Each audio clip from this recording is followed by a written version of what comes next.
Yo, what's good, my fellow Magic Knights? It is your boy DEADMANVINCE back with another Black Clover mobile video. Hope everybody has been doing well. Hope everybody has been surpassing their limits. If you have been doing well and you've been enjoying these videos, then if you could go down below and Mario Leona thrash that like button, it would help me out quite a bit.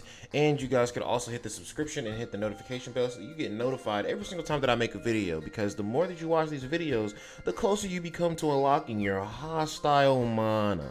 But today, we're gonna just go ahead and hop right into the video. So if you saw my last video, which I will leave linked up above this, if you see my last video, then you would know I'm kind of going through and doing character speculations, because a lot of people on my streams, DEADMANVINCE or twitch.tv/DEADMANVINCE, a lot of people on my streams have been asking me, how do I think certain characters will work? And now that we have animations for some of the characters, I feel like this would low-key give me a better idea of how the characters work, just based off of the animation of the attack.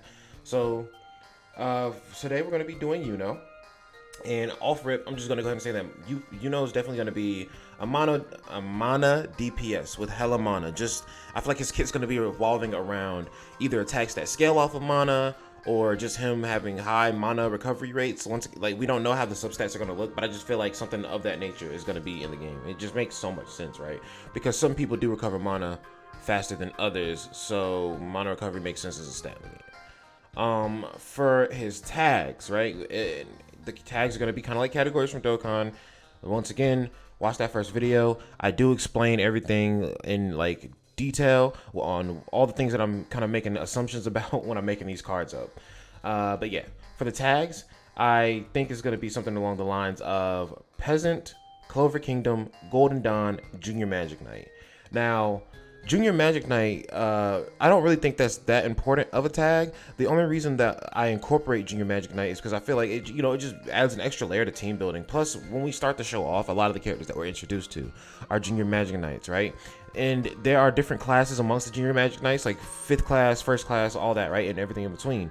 But I just left it as a basic Junior Magic Knight so that everybody in those tiers of ranking could just be put on a team together. Then let's go ahead and hop right into the animations so we can kind of start talking about their basic, or their skill effects.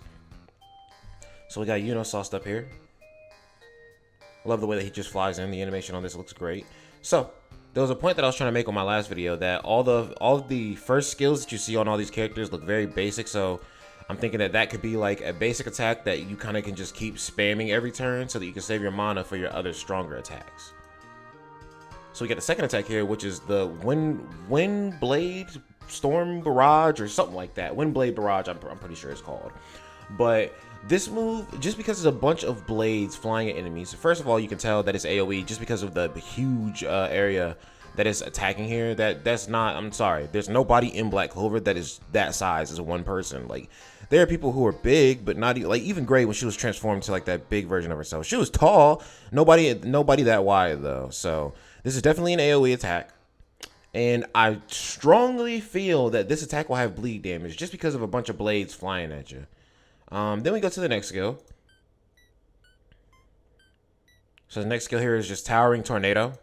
Now, Yuno has used Towering Tornado a lot of times in situations where he's fighting somebody, at least for the first part of the series, in a situation where he's fighting somebody and they're just too strong and he just needs to do like, he just needs to pull that last move out, man, and he just pulls Towering Tornado. He just kind of throws it. That feels like a last resort. He just throws all his mana into one big ass move and just kind of like lets it fly, right? So I feel like skill 3, the Towering Tornado, could be an AoE skill that scales off of the current mana of the user. Now that's gonna be something similar to like the one Escanor from Grand Cross. Everybody knows this. Everybody knows this. The one Escanor is Inundate card that's based off of his current HP. I feel like this is the same effect. Like current HP maybe would be in Black Clover Mobile. Current mana and max mana stat will definitely be a thing in Black Clover Mobile. It just makes too much sense, right? Then let's go ahead and pass on over to his ultimate skill. So we come here to Yuno's ultimate skill, and let's just let it play first, because I know it's been a minute since everybody's seen these animations. So, or maybe you guys watch the animations every day and you're truly dedicated. That's okay. That's okay. I'm not judging.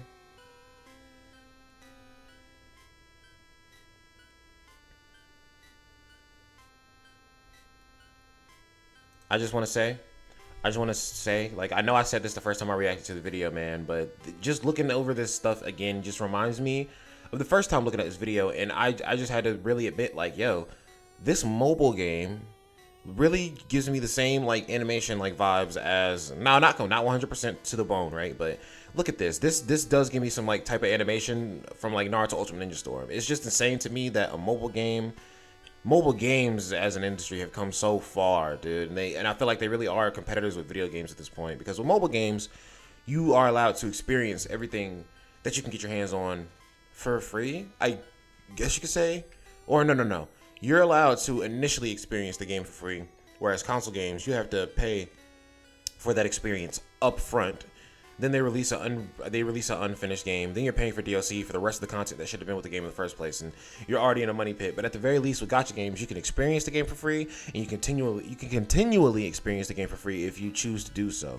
You only spend money when you absolutely want to. There is no you have to buy the game. You know what I'm saying? So yeah, gacha games are a very good model. That was just a random side tangent, piece. But the first time that I saw YUNO'S Ultimate, I could only remember the bird, right? So I forgot that he has all these wind blades. I don't think they would incorporate bleed into YUNO'S like Ultimate, just like I'm thinking they would do on his skill 2, simply due to the fact of, if this did bleed on the Ultimate, the bird attacking would have a whole another effect as well. So I'm thinking maybe this card, or the Ultimate, is actually just an AoE damage, an AoE that deals damage, and that damage scales based off of max HP. Because if you look closely, at the end of the whole thing, this is literally just his other 2 cards put together, except for the tornado is a lot stronger because he has like this, he's made the spiritual bird type of thing, right? It still explodes into a towering tornado. So what I'm thinking is, the towering tornado by itself is the one that scales off of current mana. This Ultimate right here is the one that scales off of max mana stat, right? And they could add a bleed in there just because the wind blades. I feel like that's actually a little overpowered for a rare character, because we have to remember this is a rare character. But yeah, if they added the bleed, I wouldn't be against it. Then let me just kind of run this back like the animations play while I go over some passives I've thought up for Yuno, and then that'd be it, guys. So just like Asta has the boost basic stats of Black Bull allies by 5%, I kind of gave Yuno that boosts the Golden Dawn allies by 5% as well. I don't really see this being his passive, just because many members of the Golden Dawn are not as relevant in the beginning of the series as the Black Bull members are. Like the Black Bull members, you meet all of them, whereas the Golden Dawn is Yuno, Klaus, Mimosa, and not even Langers at the start. Yuno, Klaus, Mimosa. I feel like that's the only 3 that you could really like put up there, and I'm just like, yo, I don't think they're gonna release a Klaus. I mean, they could release a Klaus. Wait, there is a Klaus card, because he's is he an SR? I believe we gotta go back over the character. Low-key, that's gonna be another video idea. We need to go back over the character roster of what we got confirmed so far and see who else is gonna be coming out. Maybe we can predict who's coming next. I also have restores a set amount of mana every turn, because Yuno's blessed by mana. He always has mana. There's been situations in the series where literally he's run out of mana and he feels like he's at his limit, and then literally like Asta grinds hard to surpass his limits. Yuno just surpasses his limits casually, right? And then the last passive that I was thinking was mana used to cast spells cost less. So that would be kind of like a say that the cards have a specific amount of mana that you have to use, and you have to use like 30 mana for a card, and Yuno can use that card for like 20 mana, right? It would just be like you use the card and it only takes away 20 mana. You're just like, oh, okay, I guess. So that's all I really have for Yuno. He's a lot more basic of a character, surprisingly. You think because he's blessed by mana and has so many skills at the beginning of the series that he would have a lot more variety, a lot more options for his character in the beginning of the game. But I feel like since Asta had no magic and he had to be more resourceful with it, that's why he has so many options for what you can do. Plus he's a sword fighter. All he has to do is really slash you a different way, and each slash will have an effect. So Asta's like the ultimate cheat code, right? But that's going to be it for today's video. Once again, guys, if you did like these videos, then please go down below and Marileona thrash that like button.